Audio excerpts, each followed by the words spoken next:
Buongiorno, benvenuti a tutti gli amici che seguono la mia lunga multimediale storia della Polonia e della Lituania.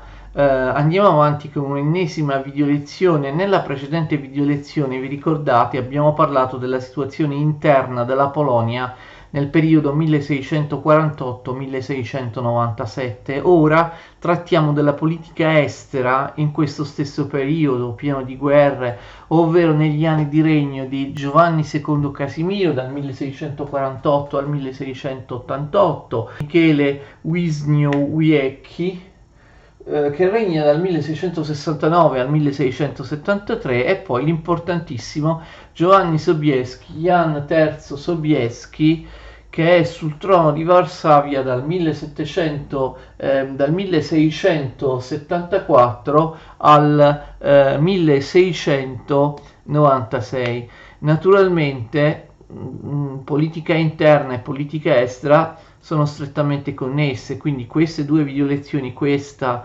e la scorsa video lezione, vanno comunque considerate come strettamente legate. A partire dal 1648 la Polonia fu coinvolta in una serie di guerre molto drammatiche e distruttive, anche dal punto di vista economico, perché portarono diverse potenze europee a combattere all'interno del territorio polacco-lituano e si risolsero nella perdita di territori. Gli storici sostengono che proprio dal 1648 parte la decadenza inarrestabile della Polonia. Cominciamo dai cosacchi. Durante gli ultimi anni del suo regno, Ladislao IV aveva progettato una gigantesca campagna contro gli ottomani, che si sarebbe dovuta avvalere dell'aiuto dei cosacchi, ai quali erano stati promessi dei privilegi non meglio specificati, per la verità. L'iniziativa però finì nel nulla a causa dell'opposizione dei grandi magnati e della Szlachta. La Szlachta, ne abbiamo parlato tantissime volte, la piccola e media nobiltà polacco-lituana, all'interno del Parlamento che essa dominava, il Parlamento, ovvero il Sejm. Allora i cosacchi si sentirono traditi, frustrati, avevano loro promesso tante cose. Bisogna aggiungere che a partire dal 1625 molti dei cosacchi, erano stati relegati tra i servi della gleba, e quindi i cosacchi si ribellano nel 1648. In realtà i cosacchi si erano già ribellati più volte in passato, l'abbiamo visto. I cosacchi non accettavano, per esempio, la chiesa greco-cattolica, erano ortodossi rigorosi e quindi non accettavano la controriforma, il cattolicesimo del regno polacco, quindi ci sono molti motivi alla base della loro ribellione. Comunque nel 1648 scoppia una ribellione gigantesca dei cosacchi Dniepr, in ucraino Dnipro, il grande fiume, una rivolta molto più diffusa delle precedenti. I cosacchi sono guidati dal loro capo l'etmano Bogdan Chmelnykish, il capo dei cosacchi, che mobilitò molti contadini. Poco dopo Ladislao IV morì e, come sappiamo, fu sostituito da Giovanni II Casimiro. E nel 1654, dopo anni di guerra in cui nessuna delle due parti riusciva a prevalere, cosa fa Chmelnykish? Chiede l'aiuto dello zar di Moscovia, il quale non si fa pregare, invase la Lituania e le zone sud-orientali della Polonia. Chmelnykish firmò con lo zar Alessio il trattato di Perejaslav, credo che in ucraino, siccome si tratta di una città ucraina, si pronunci Perejaslav. Non è mai facile per me pronunciare correttamente i nomi in ucraino. Il trattato di Perejaslav, che stabiliva il passaggio dei territori ucraini all'interno della Russia moscovita. Quindi i cosacchi abbandonano la Polonia, fuoriescono dalla Polonia e accettano di essere inglobati nella Moscovia, nella Russia moscovita. Questo trattato non rendeva l'Ucraina pienamente sovrana, ma la sottraeva alla sottomissione dei polacchi e anche dei turchi che volevano conquistarla. Il trattato di Pereyaslav è molto importante, è tuttora molto ricordato e celebrato in Russia perché rappresenta uno dei principali argomenti propagandistici a favore della tesi dell'appartenenza dell'Ucraina alla Russia. E insomma, è proprio in questi anni che la maggior parte dei territori ucraini vengono sottratti alla Polonia e passano alla Russia. Questo trattato fu approvato dalla maggior parte dei capi cosacchi, ma anche da una parte consistente della nobiltà e dell'alto clero ucraino, favorevole ad unirsi alla Russia, alla Moscovia, per affinità di lingua e di religione. La Russia moscovita colse un successo dopo l'altro nella sua guerra con la Polonia. In pochi mesi furono occupati tutti i territori fino al Dniepr e alla Dvina. Nell'anno successivo, nel 1655, i moscoviti avanzarono al nord, conquistando Minsk, Vilna, Kaunas e Grodno, mentre a sud, appoggiati dai cosacchi di Chmelnykish, arrivarono alle porte di Lviv, di Leopoli.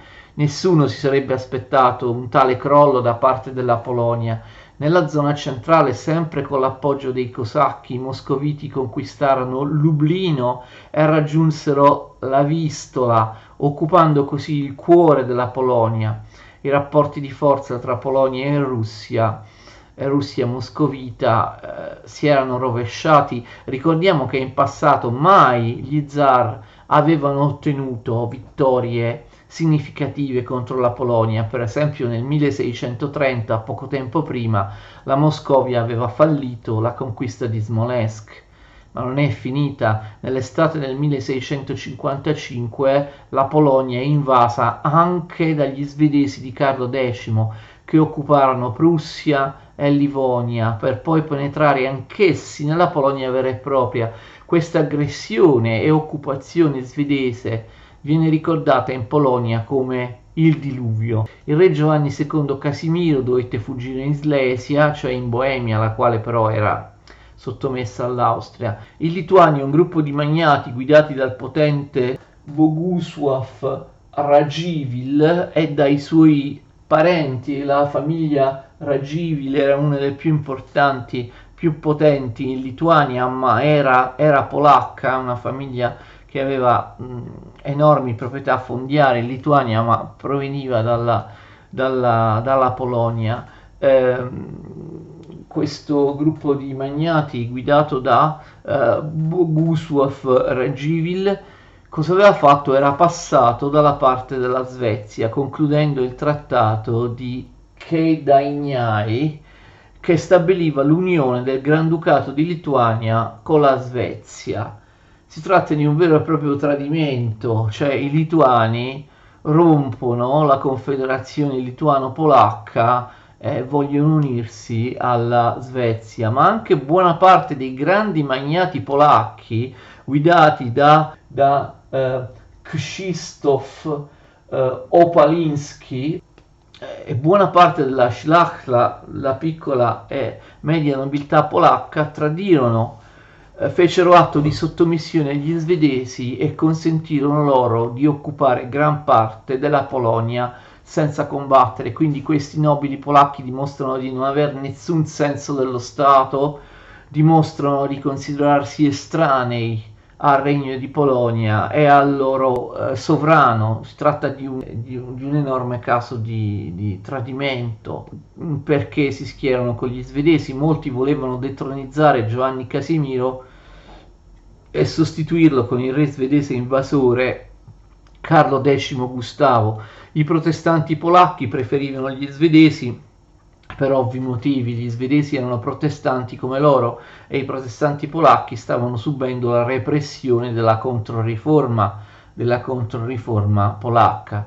La nobiltà, perché invece aveva tradito? La nobiltà sperava, pensate, nell'aiuto degli svedesi per recuperare i territori ucraini e bielorussi, persi nella zona orientale di cui abbiamo appena parlato. Quindi per i nobili era importante soltanto avere le loro enormi fattorie dove sfruttare i servi della gleba, poi il destino della Polonia non interessava loro. Non solo in questo frangente, lo sappiamo, ma sempre la nobiltà mostra di interessarsi solo ai suoi interessi, ai suoi scopi utilitaristici, ovvero lo sfruttamento di queste terre e dei contadini della Rus. Si tratta di un atteggiamento gretto e miope, del tutto rinunciatario nei confronti delle regioni del Baltico e delle regioni occidentali sottratte in passato alla Polonia dai tedeschi e dai boemi, un atteggiamento che aveva spinto e spingerà la nobiltà a rifiutare i finanziamenti per le campagne militari strategicamente decisive e vitali del regno. A questi nobili interessava soltanto lo sfruttamento dei contadini in Ucraina e Bielorussia. Alla fine del 1655 il regno di Polonia-Lituania era completamente disgregato. Forse sarebbe potuta avvenire una spartizione ante litteram, una spartizione della Polonia più di 100 anni prima di quando effettivamente si realizzò. Ad un certo punto, infatti, Svezia, Brandeburgo e Transilvania progettarono una spartizione della Polonia, ma non era ancora tempo. La Polonia infatti riuscì a salvarsi. Come fa? La Polonia riuscì a sfruttare le rivalità tra i suoi nemici. Alla fine del 1655 i tatari di Crimea, vassalli dell'impero ottomano, che erano alleati con i cosacchi di Chmelnykish dal 1648, passarono dalla parte della Polonia perché temevano di essere sottomessi dai russi. Così russi e cosacchi dovettero togliere l'assedio a Leopoli e ritirarsi verso oriente, perché il disturbo da parte dei tatari fu molto efficace nei confronti dell'esercito russo-cosacco. Giovanni II Casimiro, ricordate, era fuggito a Slesia, rientrò in Polonia e con un nuovo esercito ricominciò la guerra contro la Svezia. È importante dire che tra i polacchi si diffuse una coscienza nazionale che ne animò la riscossa. L'occupazione svedese, accettata dalle classi nobiliari, non portava alcun vantaggio agli abitanti delle città e ai contadini, che anzi subivano le ruberie e le violenze da parte degli svedesi. E quindi la resistenza portata avanti con tecniche di guerriglia nasce all'interno dei ceti popolari. Si costituisce una resistenza popolare che appunto non è in grado di portare avanti una guerra tradizionale, quindi pratica atti di guerriglia. Gli svedesi, essendo protestanti, devastavano le chiese cattoliche, dissacravano le chiese cattoliche, le opere d'arte, le statue, le reliquie che vi erano contenute, e questo creò un'indignazione generale. Ben presto la piccola nobiltà ritornò dalla parte del re. Una vittoria simbolica venne considerata nel dicembre 1655 la difesa del monastero di Jasnavura vicino Czestochowa, venerato per la statua miracolosa della Vergine. Inoltre gli Asburgo d'Austria si mobilitano contro la Svezia, si mobilitano perché gli Asburgo d'Austria non potevano accettare che la Polonia perdesse e che la Svezia conquistasse la Polonia. Quindi con i buoni uffici dell'imperatore asburgico Ferdinando III d'Austria si aprono le trattative tra Polonia e Russia, che si concludono in un accordo nel 1656. Questo accordo conteneva una clausola molto pericolosa per la Polonia, la promessa dell'elezione dello zar Alessio a re di Polonia. Successivamente la Polonia sarà abile a non realizzare questo impegno. La tregua con la Russia permise alla Polonia di affrontare la Svezia nelle migliori condizioni. In realtà la Russia moscovita aveva un buon motivo per allearsi con la Polonia. anch'essa si trovava a combattere contro la Svezia. Intendo dire anche la Russia si trovava a combattere contro la Svezia in Finlandia e in Livonia. Proprio in seguito alle difficoltà nelle sue guerre contro Mosca, Carlo X e il Brandeburgo suo alleato furono sconfitti dalla Polonia. Sebbene alla Svezia si fossero uniti i cosacchi e i transilvani di Giorgio Rákosi, voivoda di Transilvania, però lui è ungherese, il cognome è ungherese. Difatti Carlo X si trovò a combattere contro il nuovo alleato della Polonia, ovvero la Danimarca, dovendo così abbandonare le terre polacche. Il Brandeburgo di Federico Guglielmo abbandonò la Svezia per passare anch'esso dalla parte della Polonia. In cambio, con i trattati di Znamensk e Bydgoszcz, la Polonia cedette a Brandeburgo alcune cittadine. Anche Giorgio Rákosi di Transilvania fu respinto dai polacchi. La guerra, che è passata alla storia come prima guerra del nord, si conclude con il trattato di pace di Oliva vicino Danzica, nel 1660. Grazie alla mediazione francese, la Polonia riesce a ripristinare lo status quo con la Svezia.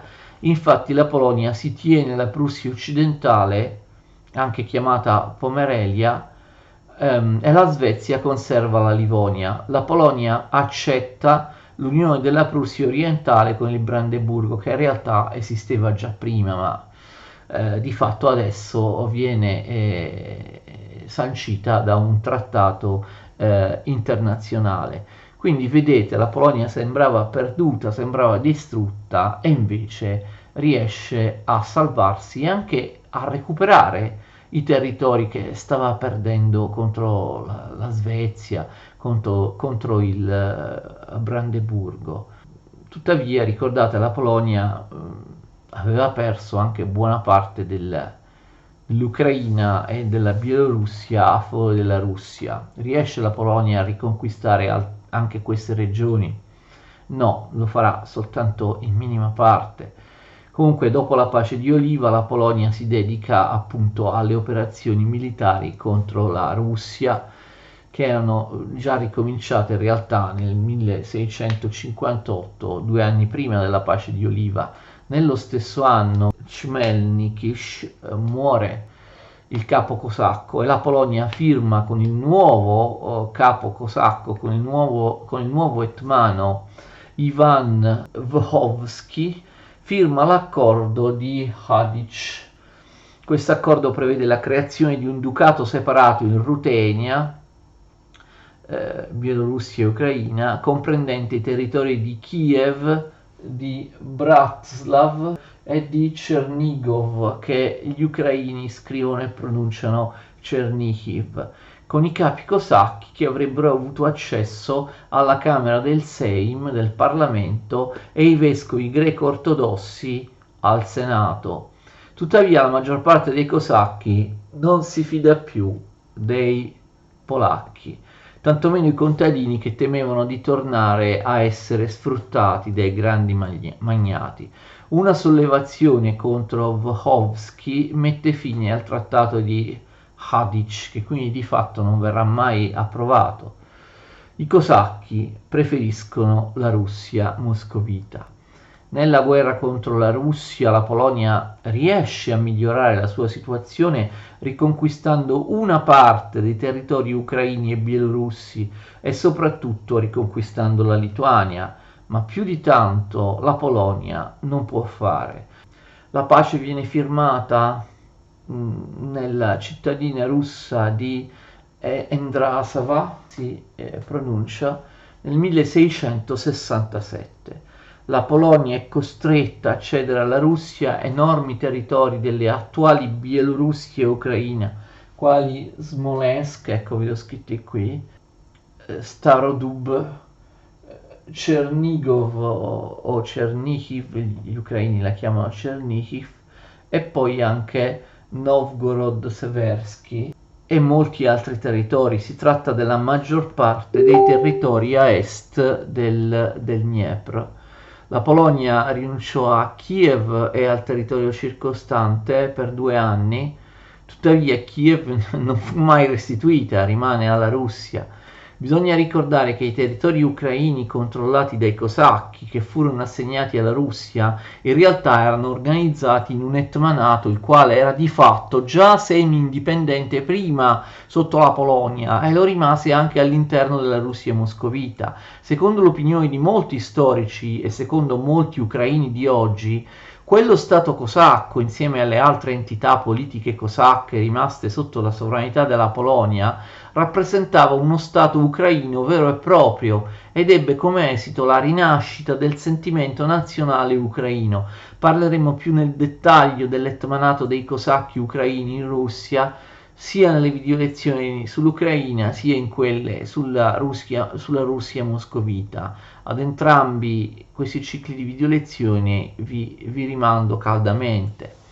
Forse Jan Sobieski avrebbe potuto recuperare i territori russi ceduti a Mosca, forse, ma questo gli fu impedito dalle dure guerre che si aprirono con i turchi.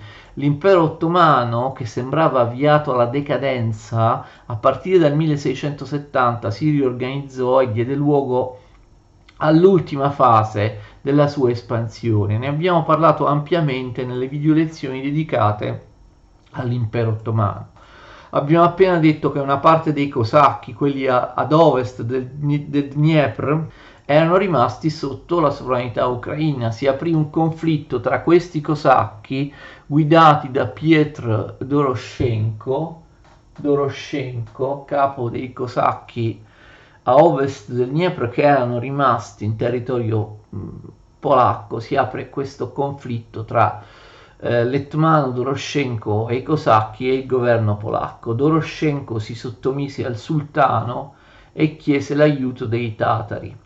Sobieski, che non era ancora diventato re, sconfisse i cosacchi e i tatari a Pidachsi in Ucraina nel 1667. L'impero ottomano mise fine allo stato di pace che durava dal 1621 e invase la Polonia nel 1672 per portare aiuto ai cosacchi. Sotto il comando del fortissimo Gran Vizir Koprulu Hamet, di origini albanesi, di cui abbiamo ampiamente parlato in una delle video lezioni sull'impero ottomano, gli ottomani conquistano Kamenec Podolskish, è la principale fortezza della Podolia. Quindi gli ottomani conquistano Kamenec e conquistano tutta la Podolia, arrivando a minacciare Lviv. Il re di Polonia Michele Wisnowiecki, in questo momento era lui il re di Polonia, non riuscì a opporre resistenza, o forse non volle opporre resistenza. Nel 1672 questo re polacco firmò con gli ottomani la pace di Bakak, così si pronuncia in ucraino, anche se in polacco si pronuncia in un altro modo, però rendiamo quello che è giusto agli ucraini. E se si tratta di una città ucraina possiamo scriverla e pronunciarla in ucraino. Quindi trattato di Bakak, ma in polacco, vedete, si scrive in questo modo e si pronuncia Baksach. La Polonia si impegna a pagare un tributo agli ottomani e cede loro la Podolia, mentre gran parte dell'Ucraina a ovest del Dniepr veniva assegnata ai cosacchi di Doroshenko, vassalli del sultano. Si forma così un altro etmanato cosacco semi-indipendente come quello della Russia. La conquista da parte dei turchi della Podolia è strategicamente decisiva, perché proprio partendo da qui gli ottomani riuscirono ad attaccare Vienna nel famoso assedio del 1683, arrivandoci da nord per via di terra, attraverso dunque una direttrice diversa e migliore da quella consueta attraverso cui avevano assediato Vienna in passato, ovvero risalendo il Danubio da sud. Ne abbiamo parlato sia nelle video lezioni dedicate all'Austria sia a quelle sull'impero ottomano. Tuttavia la Polonia è in grado di reagire anche questa volta. Nel 1673 Sobieski, che non era ancora re ma comandante dell'esercito polacco, coglie una straordinaria vittoria contro i turchi a Chotin, una cittadina dell'Ucraina, appunto nel 1673, e di nuovo li ferma nel 1676, 3 anni dopo, quando invece è diventato già re, vicino a Żurawno in Galizia. Con il trattato firmato proprio a Żurawno, che forse si pronuncia Surano, forse si pronuncia Surano, il trattato di Surano, in realtà a Istanbul l'impero ottomano riesce a conservare quasi tutti i territori della pace di Bacak. Perché Sobieski accetta questo? Perché aveva firmato dei trattati segreti, aveva firmato un trattato segreto con la Francia nel 1675, un trattato contro il Brandeburgo, nel quale la Francia pretendeva che gli ottomani, suoi alleati, non fossero indeboliti. Sobieski firmerà un altro trattato segreto, questa volta con la Svezia nel 1677. In seguito Jan Sobieski rinunciò a queste alleanze e dal 1679 in poi riaprì il conflitto contro l'impero ottomano, alleandosi a questo scopo con l'Austria nel 1683. Come tutti sanno, nel settembre 1683 l'arrivo dell'esercito polacco guidato dall'ormai anziano Jan Sobieski con 25.000 uomini, fu decisivo per sconfiggere i turchi all'assedio di Vienna nella battaglia di Kahlenberg. Ne abbiamo parlato in altri cicli di video lezioni. Il contributo determinante alla vittoria fu dato dai leggendari ussari, la cavalleria pesante, ma Sobieski aveva realizzato anche un'efficace cooperazione tra fanteria e artiglieria. Il prosieguo della guerra contro gli ottomani fu condotto dalla Lega Santa, costituita nel 1684 dall'imperatore, dalla Polonia, da Venezia e dal Papa. Ma Jan Sobieski, il salvatore di Vienna e il campione della cristianità, fu trattato da alleato di serie B. Infatti nulla degli immensi territori dell'ex Regno di Ungheria, che pian piano venivano strappati ai turchi, andò alla Polonia. Queste terre furono incamerate in buona parte dall'Austria e in piccola parte dalla Russia. Peraltro Sobieski viene lasciato un po' da solo a combattere contro gli ottomani. In maniera cinica i suoi cosiddetti alleati lasciano che lui si logori, ma successivamente le vittorie saranno colte da altri. Sobieski per conto suo non riuscì più a sconfiggere gli ottomani, non riuscì a strappare loro la Podolia, e anche i tentativi per sottomettere Moldavia e Valacchia, che erano sotto sovranità turca, nel 1686 e nel 1691 fallirono. La Polonia riuscirà a recuperare la Podolia e i territori ucraini a ovest del Dniepr solo nel 1699 con la pace di Karlowitz. 3 anni dopo la morte di Sobieski, e come sapete è morto nel 1696.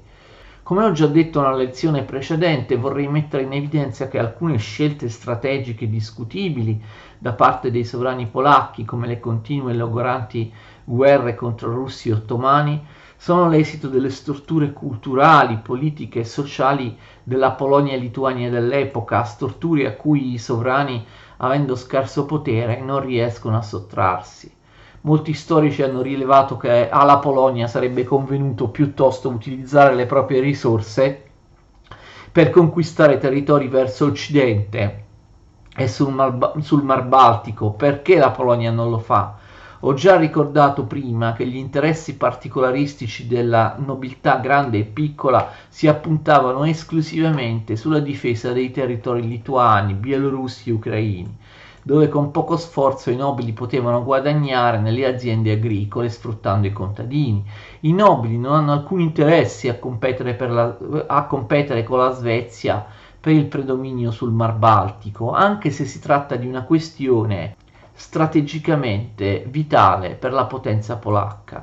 Per questo in Parlamento i nobili non concedono le tasse al sovrano quando si tratta di far guerra per il Baltico e smantellano persino la flotta. Inoltre la politica estera della Polonia è inquinata da motivazioni ideologiche e religiose da parte del Papa, dei Gesuiti, del clero della Controriforma, motivazioni che contrastano con gli interessi strategici ed economici della Polonia-Lituania. Il Papa e gli Asburgo si adoperano affinché la Polonia combatta il più possibile per i territori ucraini e bielorussi e addirittura per conquistare la Russia moscovita, nella speranza di convertire quelle popolazioni al cattolicesimo. L'alleanza con l'Austria favorisce certo la Controriforma, ma lo Stato polacco non ne avrà alcun vantaggio, mentre l'Austria ne avrà molti. La Polonia contribuisce a rafforzare gli Asburgo d'Austria, che si riveleranno i principali responsabili della spartizione e della fine della Polonia stessa nel secolo successivo. Più di un re di Polonia, inoltre, pur di assicurarsi l'appoggio del Brandeburgo contro Mosca, commette l'errore gravissimo di cedere al Brandeburgo e di confermare la cessione della ricchissima Prussia orientale sul Baltico, anche in questo caso rafforzando un pericoloso avversario, dal quale semmai la Polonia avrebbe dovuto cercare di recuperare la Pomerania. Non è vero comunque che la Polonia non abbia tentato di riprendersi la Slesia, uno dei territori più industrializzati d'Europa, di riprendersela dalla Boemia, anche quando la Boemia era stata sottomessa dall'Austria. Un re ambizioso quale Sobieski progettò una campagna militare per conquistare la Slesia, ma come finì? La nobiltà non era interessata a questa guerra e non concesse finanziamenti al sovrano, costringendolo a rinunciare. In alcuni casi gli interessi dinastici di alcuni sovrani stranieri si rivelarono in contrasto con gli interessi dello Stato polacco.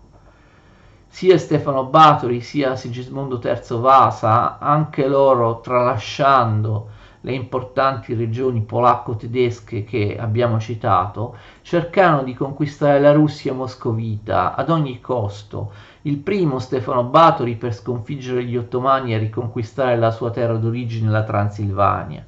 Il secondo, Sigismondo III Vasa, per riconquistare il trono di Svezia, da cui proveniva, da cui era stato cacciato dai suoi parenti. Alla fine del Seicento la Polonia si è indebolita in un contesto in cui tutti i suoi vicini si sono rafforzati.